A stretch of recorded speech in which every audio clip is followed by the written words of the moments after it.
ہے رمضان میں آتی نماز تراویح، سنو کیا سکھاتی نماز تراویح، سنو کیا سکھاتی نماز تراویح۔ الحمدللہ رب العالمین والصلاة والسلام علی سید المرسلین، اما بعد فاعوذ باللہ من الشیطان الرجیم، بسم اللہ الرحمن الرحیم۔ الصلاة والسلام علیک یا رسول اللہ وعلی آلک واصحابک یا حبیب اللہ۔ الصلاة والسلام علیک یا نبی اللہ وعلی آلک واصحابک یا نور اللہ۔ فرمان مصطفیٰ صلی اللہ تعالی علیہ وآلہ وسلم، تم جہاں بھی رہو مجھ پر درود بھیجو کہ تمہارا درود بھیجنا مجھ تک پہنچتا ہے۔ صلو علی الحبیب صلی اللہ تعالی علی محمد صلی اللہ علیہ وآلہ وسلم، صلاۃ و سلام علیک یا رسول اللہ صلی اللہ علیہ وآلہ وسلم۔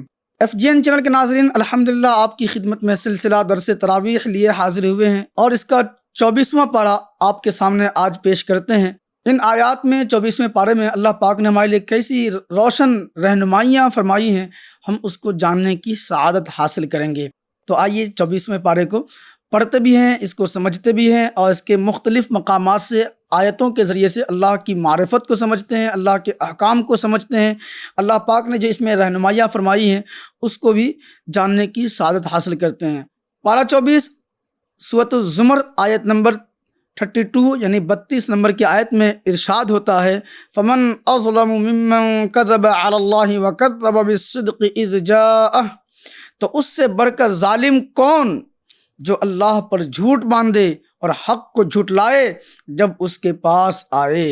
اس آیت کا معنی یہ ہے کہ اللہ تعالیٰ کی مخلوق میں سب سے زیادہ ظالم وہ ہے جو اللہ تعالیٰ کے لیے شریک ثابت کرے اور اس کے لیے اولاد ثابت کرے، پھر کہے کہ ہمیں اللہ تعالیٰ نے یہی حکم دیا ہے اور اللہ تعالیٰ کی اس کتاب کو جھٹلائے جو اس نے اپنے حبیب محمد مصطفیٰ صلی اللہ علیہ وآلہ وسلم پر نازل فرمائی، اور تاجدار رسالت صلی اللہ علیہ وآلہ وسلم کی رسالت کا انکار کرے جنہیں اللہ تعالیٰ نے اس کی طرف مبعوث فرمایا، اور خود ہی سمجھ لو کہ کیا ایسے آدمی کا ٹھکانہ جہنم میں نہیں ہونا چاہیے جو اللہ تعالیٰ کے ساتھ بے ایمانی کرے اور رسول کریم صلی اللہ علیہ وآلہ وسلم کی تصدیق کرنے سے انکار کرے اور قرآن پاک کے احکامات کی پیروی کرنے سے منہ موڑے۔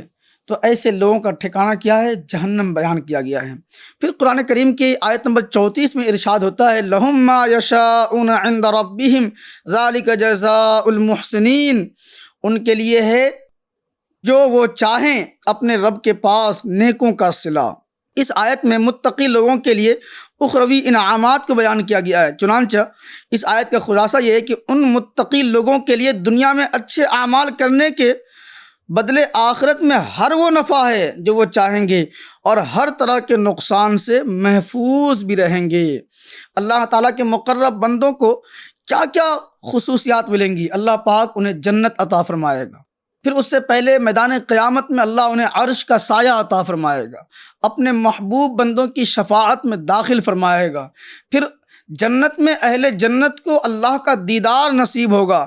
یہ سب وہ خصوصیات ہیں جو اہل ایمان کو اور خاص کر ان بندوں کو جو اللہ کے مقرب ہیں، اللہ کا قرب رکھتے ہیں، اللہ کی بارگاہ میں سرخ روح ہیں، سر بسجود رہتے ہیں، ایسوں کو اللہ یہ انعام بھی عطا کرے گا۔ اور صحیح مسلم میں حضور پنور صلی اللہ علیہ وآلہ وسلم نے فرمایا، بہت سے لوگ ایسے ہیں کہ جن کے بال پراگندہ ہیں، لوگ انہیں اپنے دروازوں سے دھتکار دیتے ہیں، لیکن ان کا مقام یہ ہوتا ہے اگر وہ اللہ تعالیٰ کے بھروسے پر قسم کھا لیں تو اللہ تعالیٰ ان کی قسم کو سچا کر دیتا ہے۔ پھر یہاں ایک بڑی دلچسپ بات یہ ہے کہ بہت سے لوگ ایسے ہیں کہ اگر اولیاء رحمۃ اللہ تعالیٰ علیہم اجمعین کے لیے یہ فضیلت ثابت کریں کہ وہ جو چاہیں ہو جاتا ہے تو یہ لوگ کہتے ہیں کہ تم نے انہیں خدا بنا دیا۔ بہت سارے لوگ ہیں، جب ہم اولیاء کرام کے فضائل بیان کرتے ہیں، صحابہ کی عظمت بیان کرتے ہیں، اہل بیت نبوت کے بارے میں نغمہ گاتے ہیں تو کہتے ہیں کہ ان کو تو تم نے خدا بنا لیا۔ تم نے تو ان کو اتنا بڑھا چڑھا کے پیش کر دیا۔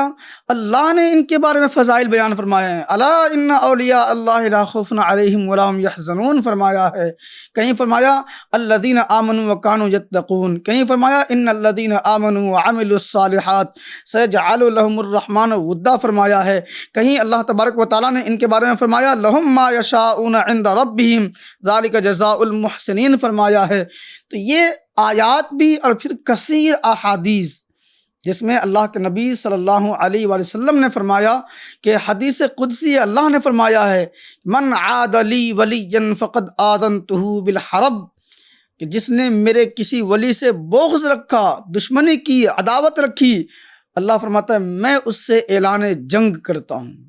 اللہ اکبر، اللہ کے سامنے کون ہے جو کھڑا ہو سکے؟ تو اللہ کے اولیاء جو ہیں ان کو ماننا یہ قرآن کا دیا ہوا عقیدہ ہے۔ اللہ کے اولیاء وہ ہوتے ہیں کہ وہ اگر کسی چیز کے معاملے میں اللہ پر قسم اٹھا لے تو اللہ پاک ان کی قسمیں بھی پوری فرما دیتا ہے، اور جا بجا احادیث میں اور تشریحات حدیث میں، پھر آیات قرآنی میں، پھر آیات قرآنیہ کی تفاسیر میں اس کی تفاصیل کثرت کے ساتھ مذکور ہیں۔ پھر قرآن کریم میں اللہ تبارک و تعالیٰ آگے ارشاد فرماتا ہے اولم یعلموا ان اللہ یبسط الرزق لمن یشاء ویقدر ان فی ذلک لآیات لقوم یؤمنون، کیا انہیں معلوم نہیں کہ اللہ روزی کشادہ کرتا ہے جس کے لیے چاہے اور تنگ فرماتا ہے؟ بے شک اس میں ضرور نشانیاں ہیں ایمان والوں کے لیے، جو اہل ایمان ہیں، اس بات کا عقیدہ رکھتے، ایمان رکھتے ہیں۔ ان اللہ یرزق من یشاء بغیر حساب، اللہ تعالیٰ جس کے لیے چاہتا ہے بے حساب رزق عطا فرماتا ہے، اور جس کے لیے چاہتا ہے وہ روزی تنگ بھی فرما دیتا ہے۔ قرآن کریم میں ارشاد ہوا وَمَنْ أَعْرَضَ عَنْ ذِكْرِي فَإِنَّ لَهُ مَعِيشَةً ضَنْكًا وَنَحْشُرُهُ يَوْمَ الْقِيَامَةِ أَعْمَى، اللہ ارشاد فرماتا ہے اور جس نے میری یاد سے منہ پھیرا تو بے شک اس کے لیے تنگ زندگانی ہے۔ اللہ فرماتا ہے کہ ہم اس کی معیشت کو، اس کے رزق کو، اس کے کاروبار کو ہم کیا کریں گے؟ تنگ کر دیں گے۔ وَنَحْشُرُهُ يَوْمَ الْقِيَامَةِ أَعْمَى، اور ہم اسے قیامت کے دن اندھا بنا کر اٹھائیں گے۔ پھر آگے اللہ ارشاد فرماتا ہے قال رب لما حشرتنی اعمی وقد کنت بصیرا، کہے گا اے رب میرے، مجھے تو نے کیوں اندھا اٹھایا، میں تو انکھیارا تھا۔ اللہ اکبر۔ پھر اللہ تبارک تعالیٰ قرآن کریم میں ارشاد فرماتا ہے قال کذالک اتتک آیاتنا فنسیتها وکذالک اليوم تنسیٰ، فرمائے گا یوں ہی تیرے پاس ہماری آیتیں آئی تھیں تو نے انہیں بھلا دیا، اور ایسے ہی آج تیری کوئی خبر نہ لے گا، تمہیں بھی ایسے ہی جو ہے نا کوئی خبردار یا تو تمہارا کوئی خبر لینے والا نہیں ہوگا۔ تو اللہ تعالیٰ جس کے لیے چاہتا ہے رزق میں اضافہ فرماتا ہے، اور جب بندہ اللہ کے احکام کے معاملے میں تساہلی کرتا ہے، سستی کرتا ہے اور مداہنت سے کام لیتا ہے تو اللہ پاک اس کے رزق کو تنگ بھی فرما دیتا ہے۔ اس لیے فرمایا گیا وَمَنْ أَعْرَضَ عَنْ ذِكْرِي فَإِنَّ لَهُ مَعِيشَةً ضَنْكًا، اس کی تفسیر میں فرمایا گیا دنیا کی تنگ زندگی یہ ہے کہ بندہ ہدایت کی پیروی نہ کرے، برے عمل اور حرام فعل میں مبتلا ہو، قناعت سے محروم ہو، حرص میں گرفتار ہو، مال و اسباب کی کثرت کے باوجود بھی اس کو دل کی فراخی اور سکون میسر نہ ہو، دل ہر چیز کی طلب میں اور حرص کے غموں میں آوارہ ہو، یہ نہیں وہ نہیں، حال تاریک اور وقت خراب رہے، توکل کرنے والے مومن کی طرح اس کو سکون فراغ حاصل ہی نہ ہو، جیسے حیات طیبہ یعنی پاکیزہ زندگی جسے کہتے ہیں، یعنی بندہ پریشان ہی رہے، مال کی حرص میں، دنیا کی حرص میں، طلب دنیا میں اس قدر منہمک رہے کہ اس کو کسی اور چیز کی پرواہ نہ ہو، اللہ کے ذکر کی پرواہ نہ ہو، نبی کریم علیہ الصلوۃ والسلام پہ درود پڑھنے کی پرواہ نہ ہو، احکام الہیہ پر عمل کرنے کی پرواہ نہ ہو، تو اللہ فرماتا ہے فَإِنَّ لَهُ مَعِيشَةً ضَنْكًا، ہم اس کی معیشت کو تباہ کر دیں گے۔ اللہ کا یہ چیلنج ہے فَإِنَّ لَهُ مَعِيشَةً ضَنْكًا، جو ہمارے ذکر سے منہ موڑتے ہیں، ذکر سے مراد احکام الہی، اللہ کی آیات، اللہ کے فرامین، نبی کریم صلی اللہ علیہ وآلہ وسلم کے اسوہ حسنہ، جو اس سے منہ موڑتے ہیں اللہ فرماتا ہے ہم ان کی معیشت کو تباہ کر دیں گے۔ وَنَحْشُرُهُ يَوْمَ الْقِيَامَةِ أَعْمَى، اور قیامت کے دن اس کا حشر ہم اس حال میں فرمائیں گے کہ وہ اندھا بنا کر اٹھایا جائے گا۔ تو فرمایا کیا اولم یعلموا ان اللہ یبسط الرزق لمن یشاء ویقدر، کیا انہیں معلوم نہیں کہ اللہ روزی کشادہ کرتا ہے جس کے لیے چاہے اور تنگ فرماتا ہے؟ ان فی ذلک لآیات لقوم یؤمنون، بے شک اس میں ضرور نشانیاں ہیں ایمان والوں کے لیے۔ اللہ تعالیٰ نے آیت نمبر 74 سورۃ الزمر میں اہل ایمان کے لیے جو ہے نا خوشخبریاں، جنت کی خوشخبری دی ہے۔ اور اس سے جو پہلے والی آیت ہے 73 نمبر کی جو آیت ہے، تو اس میں وہ لوگ جو بے دین ہوئے، بے ایمان ہوئے، جنہوں نے اللہ اور اس کے رسول کے احکام کو پس پش ڈال دیا، جھٹلایا، تو ان کے لیے مذمت بیان کی گئی ہے۔ انہیں جہنم کے بارے میں جو ہے نا ان کا وجود، ان کا ٹھکانہ جہنم ہوگا۔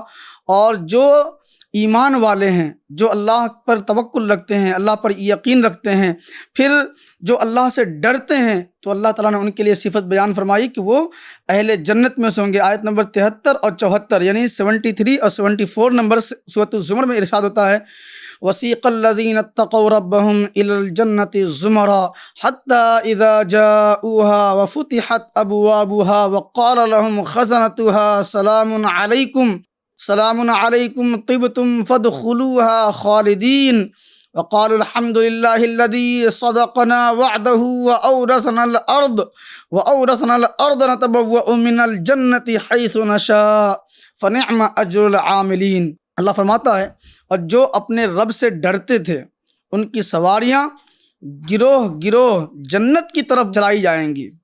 سبحان اللہ، کیا پیاری بات ہے۔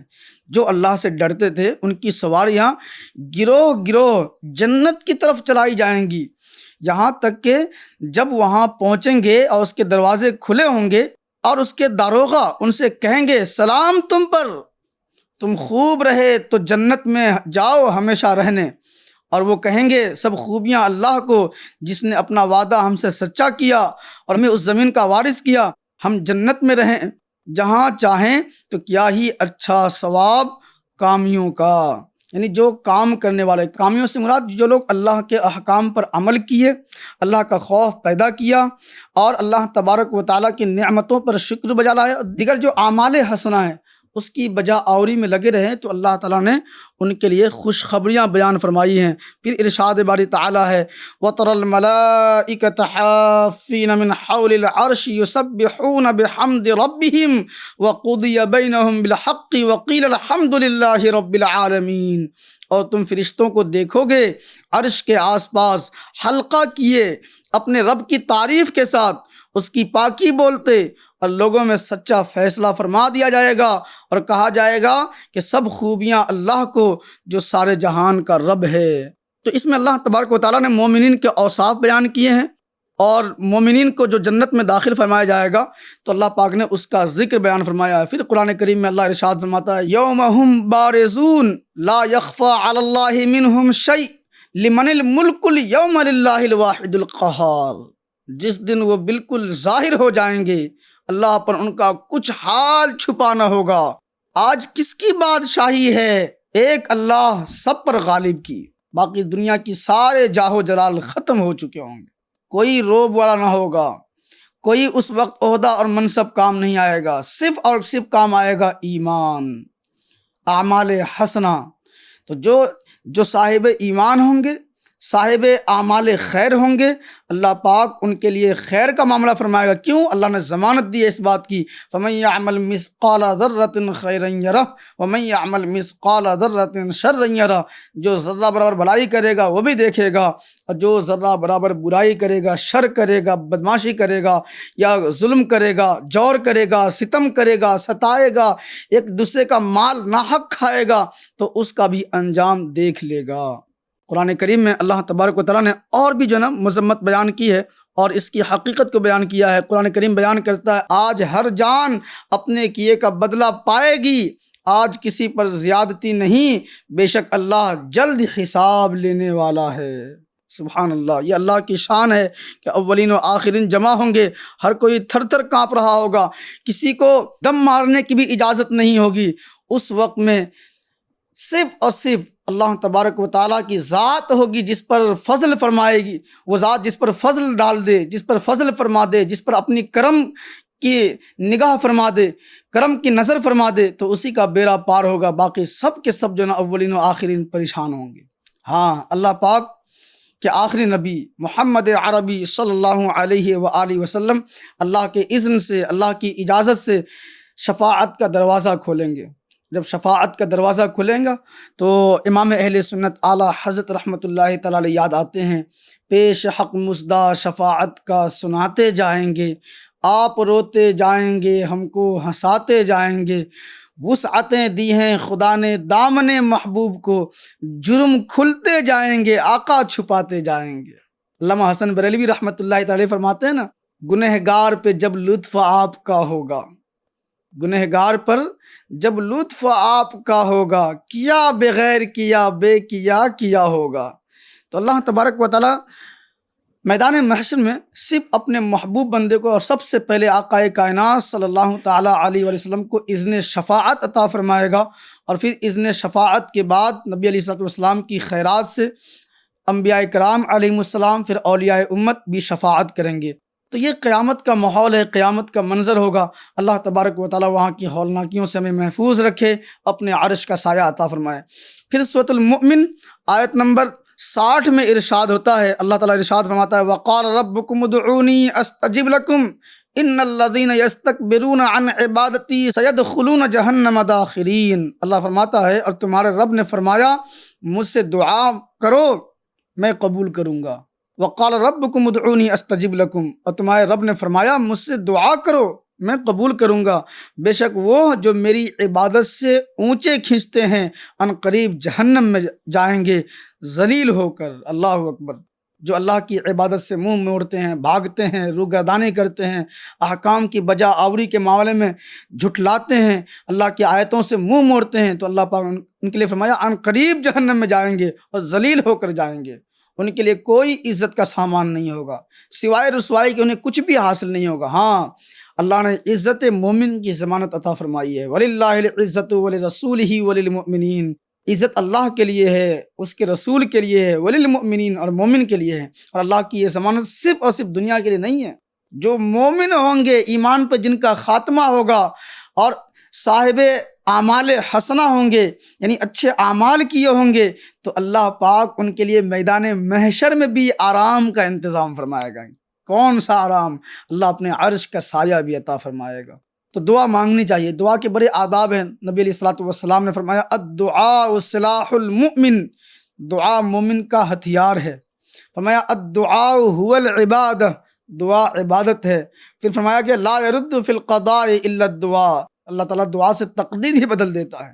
تو اللہ پاک کی بارگاہ میں مچل مچل کر، رو رو کر، گر گرا کر دعائیں مانگنی چاہیے۔ شاعر کہتا ہے موتی سمجھ کر شان کریمی نے چن لیے، قطرے جو گرے میرے عرق انفعال کے۔ تو FGN چینل کے ناظرین، اللہ پاک کی بارگاہ میں دعا کریں کہ اللہ پاک قرآن سے ہمیں ہدایت عطا کرے، قرآن سے نصیحت عطا فرمائے، قرآن کے پیغام پر اللہ ہمیں عامل بنائے اور اسی پر مرنا اور جینا نصیب کرے۔ یقین جانیں جو لوگ قرآن کے پیغام پر عمل کرتے رہے، قرآن کے احکام پر لگ گئے، اللہ نے ان کو دنیا میں بھی کامیاب کیا اور آخرت میں بھی کامیاب کیا۔ یہ ہم صحابہ کرام کا نام لیتے ہیں، تابعین کا نام لیتے ہیں، صالحین بندوں کا نام لیتے ہیں، امام اعظم کا نام لیتے ہیں، غوث اعظم کا نام لیتے ہیں، خواجہ غریب نواز کا نام لیتے ہیں، ان بزرگوں کا نام لیتے ہیں۔ انہوں نے کیا کیا تھا اپنی زندگی میں؟ نیک اعمال کیے تھے، اللہ کو راضی کرنے والے کام کیے تھے، تو اللہ تبارک و تعالیٰ نے ان کی محبت لوگوں کے دلوں میں ایسی جما دی ہے کہ صدیاں گزر جانے کے بعد بھی آج بھی ان کے قبور پر حاضر ہو کر مسلمان دعائیں کرتے ہیں، ان کے لیے رفع درجات کے لیے، بلندی درجات کے لیے۔ بلکہ اللہ پاک نے ان قبور کو مسلمانوں کے دعا کے قبولیت کی جگہ بنا دیا ہے۔ لوگ وہاں جاتے ہیں، دعائیں کرتے ہیں، اللہ ان کی دعائیں قبول فرماتا ہے۔ جب ایسے بندوں کا حال یہ ہے کہ جب عام مسلمان اللہ کی راہ میں کوشش کرے تو اللہ پاک انہیں مقام رفعیہ عطا فرماتا ہے، تو پھر انبیاء کا مقام کتنا بلند ہوگا، پھر اللہ کے نبی علیہ الصلوۃ والسلام کے صدقے میں صحابہ کا مقام، از اہل بیت کا مقام کتنا بلند ہوگا۔ تو آئیے اس طرف پیش قدمی کریں، کوشش کریں، قرآن کے ان احکام کو، ان فرامین کو عمل میں لائیں۔ اللہ پاک ہم سب کو جہنم کی آگ سے چھٹکارا عطا فرمائے اور جنت الفردوس ہمارا، ہمارے ماں باپ کا، ہمارے استاذ و پیر کا مقدر فرمائے۔ آمین یا رب العالمین بجاہ النبی الکریم صلی اللہ علیہ وآلہ وسلم۔ FGN چینل کے ناظرین، آپ نے ان ساری چیزوں کو سماعت کیا۔ انشاءاللہ تعالی دوسرے ایپیسوڈ میں دوسرے پارے یعنی 25ویں پارے کے ساتھ آپ سے پھر ملاقات کریں گے. جب تک اپنا خیال رکھیے. FGN چینل دیکھتے رہیے، اس کو عام بھی کیجیے. صلو علی الحبیب صلی اللہ علی محمد صلی اللہ علیہ وآلہ وسلم. ہے رمضان میں آتی نماز تراویح، سنو کیا سکھاتی نماز تراویح، سنو کیا سکھاتی نماز تراویح.